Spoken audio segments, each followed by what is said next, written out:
Hello and welcome to another GibbsCAM Tech Tip that I hope you find useful and maybe you decide to implement it yourself. A question that I get asked quite often is, how can I align a solid model without having to extract any geometry? Especially if the model was extracted from an assembly and was just left in the assembly space. So there's no specific orientation or a simple 90-degree rotation to get this part aligned, and we have no idea where this part is located in space. Okay, so let's open up a sample part file that's going to bring in a solid model out in space.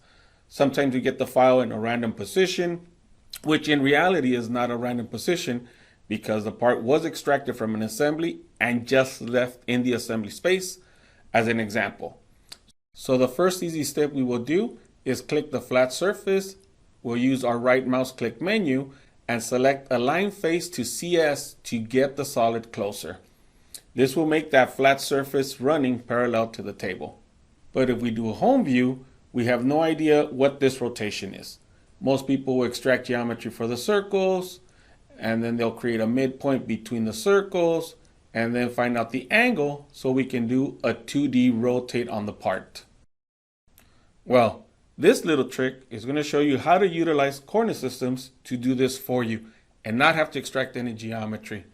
The next step I'm going to do is I'm going to create a temporary new CS, and I'm going to move the part around a little bit.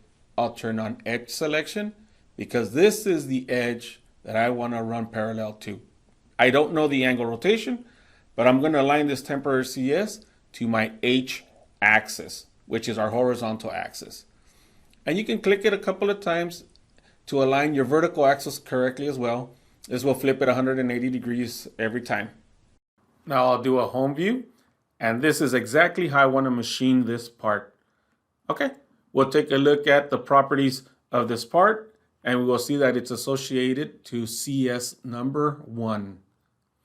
Let's go ahead and select our solid model.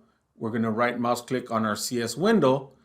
And what we want to do is we want to change the association to the active CS, but leave it in the same XYZ location it is right now. Now we can see that our model is associated to CS number 2. Let's go back to CS number 1, and here's the trick. We're going to reassociate the model to our active CS, but we want to leave it in the same horizontal, vertical, and depth axis that we had for CS number 2. There you go. Now we'll shrink wrap, home view, and we just aligned our part without having to extract any geometry. From here, all you have to do is now move your part origin and set it to wherever you would set it up in any of your other part files. Okay, so let's open up a different part file, and we're going to use this part file to show you the same coordinate system trick to align a file that does not have a flat face or it doesn't have a parallel edge to use. So let's move this part around. I'm going to select this flat face here. We'll use our right mouse click menu, and we're going to align face to CS. We will shrink wrap, isometric view, select our surface. Now in GibbsCAM 14, we can use our right mouse click menu, align face to CS, and this will flip our part 180 degrees in its depth axis. In our home view, I have no idea what angle these holes are sitting in, but I do want my part to have the holes running parallel to the x-axis. So we're going to do our little trick. I'm going to create a temporary coordinate system, turn on edge selection, and I'm going to select the edge of the hole. When you are using the edge of a hole, you don't want to align your horizontal axis. You want to align your vertical axis, your V. This will align your vertical axis perpendicular to the circle. And there you go. Once again, we'll take a look at the properties of the solid model, select it, we'll associate it to CS number 2, leaving it in the same XYZ location.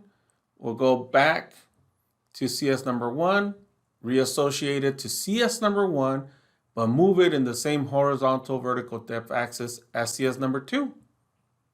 We'll take a look at our home view, and there you go. Okay, shrink wrap.